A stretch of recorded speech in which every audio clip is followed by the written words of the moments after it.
मेरी और किरण की डिवोर्स काफी कॉम्प्लिकेटेड थी। किरण मेरे साथ रहना नहीं चाहती थी, फालतू की चेक करती थी, वो समझती नहीं थी मुझे। तंग आ गया था उसे और मजबूर मुझे छोड़ना पड़ा। बेहद प्यार करने वाला शौहर शादी के 5 साल बाद छोड़ के चला गया। ये फिरोज और मेरी तरफ से आपकी शादी का तोहफा। अपना इतना प्रेशियस बेटा ऑलरेडी दे तो चुकी है। आप जज अंकल को कहोगे कि वो आपको मारते हैं। आपका जो किरण के बारे में अंदाजा था वो किसी हद तक ठीक ही था। सच सच बता, इसका फोन है आपके पास? आप प्लीज किसी को बताइएगा मत कि मैं शानी से बात करता हूँ। बेशक पेरेंट्स के गलत फैसले औलाद के सामने आया करते हैं। पेरेंट्स या तो कंप्रोमाइज करके अपनी जिंदगियों में खुश होकर रहना स्टार्ट कर दें और औलाद के लिए एक महफूज तहफ्फुज बन जाए, लेकिन अगर ऐसा नहीं होता, दोनों में सेपरेशन हो जाती है, तो जाहिर सी बात है सफर औलाद करती है, जो कि यहाँ पर शानी कर रहा है, जो शादी का मतलब नहीं समझता, औलाद नहीं समझता, वो कैसे जानेगा रिश्तों को। उसको जब सैफ ने अपनी और किरण की तस्वीर दिखाई और बताया हमारी शादी हो चुकी थी और उसके बाद आप पैदा हुए, और यहाँ पर उसने मोइज और किरण की भी तो शादी देखी। छोटा सा दिमाग, कच्चा सा ज़हन, क्या कुछ ना सोचेगा। उसे तो जो कुछ कहता है उसी के पीछे चला जाता है। जाहिर सी बात है ये बच्चा खुद सोचने के काबिल ही नहीं। सैफ अब उसे रोज कॉल्स करता है, उसे बताता है कि मैं तुम्हारा बाप, उसे मोहब्बत जताता है। बेशक सैफ की अपनी औलाद होती तो वो तो इसको तकता भी ना, इसको देखता भी ना, लेकिन शानी अभी इन हकीकतों से वाकिफ ही कहाँ है। मोइज जो शानी से बहुत प्यार करता है, अपना ज्यादातर वक्त शानी के साथ गुजारता है, तो सैफ भला क्या ही जाने, सैफ भला मोइज की मोहब्बत को कैसे नाप सकता है। वो तो शानी को सिर्फ भड़काना चाहता है। शानी को फोन करते हुए कहने लगा, तुमने जज साहब के सामने यही कहना है कि डैडी तुम्हें बहुत मारते हैं, तुम इस घर में खुश नहीं तो मेरे पास आ जाओगे।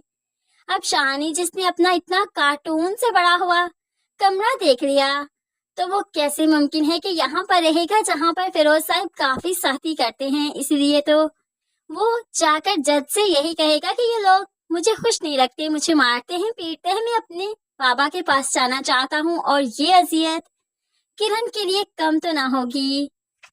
खैर अभी तो फिजा को भी मालूम पड़ चुका है कि शानी और सैफ की आपस में बात होती है, और जब फिजा ने फोन पकड़ा तो सैफ उसे भी बताने लगा कि किरण कितनी घटिया औरत थी, हर वक्त लड़ती झगड़ती चिक चिक करती रहती थी, तभी तो गुस्से में आकर मैंने उसे छोड़ दिया। अब यहाँ पर सैफ का दिमाग देखिए जो फौरन से चल पड़ता है। अपने बारे में तो कुछ ना बताया कि सारे ऐप मेरे में ही थे। किरण बेचारी ने तो बहुत कोशिश की थी कंप्रोमाइज करने की, लेकिन है तब ना सिर्फ किरण को डिवोर्स दी बल्कि बच्चे की कस्टडी भी गुस्से से उसे दे दी। तभी तो कुदरत इतनी खफा हो गई कि अब इन्हें बच्चे की नेमत से ही महरूम रखा। दोनों मियाँ बीवी तड़प रहे हैं कि काश एक बच्चा ही हो जाता, लेकिन नहीं, कुदरत ने इनकी काश भी नहीं देखी, इनकी दुआएं ही नहीं सुनी, तभी तो वो शानी की तरफ लपका है। खैर फिजा को भी आहिस्ता ही आहिस्ता सैफ की हकीकत मालूम हो जाएगी, क्योंकि उसका राब्ता कबीर से हो चुका है।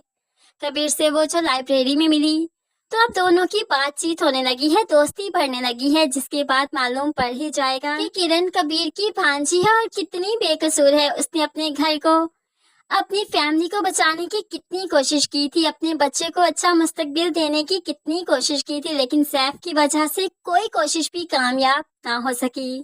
क्योंकि फ्रेंड्स हम जानते हैं कि किरण तो अपना छोटा सा बच्चा, छोटा सा शानी लेकर फरियाल के दरवाजे पर भी गई थी, उससे मिन्नत करने भी गई थी कि मेरे शोहर का पीछा छोड़ दो, मैं एक बच्चे की माँ बन चुकी हूँ। और ऐसे में फरियाल ने भी उसे धुतकार दिया था, तो कैसे मुमकिन है कि मकाफात ना होता। तो फ्रेंड्स क्या आपको मकाफात पर यकीन है या नहीं, जरूर कमेंट्स में बताइएगा। मज़ीद वीडियोस के लिए चैनल को सब्सक्राइब करके साथ ही बेल नोटिफिकेशन जरूर प्रेस कर लीजिए, ताकि आने वाली हर वीडियो आप बहुत आसानी से देख सकें। दुआओं में याद रखिएगा, अपना बहुत सारा ख्याल रखिएगा। नई वीडियो तक के लिए अल्लाह हाफिज।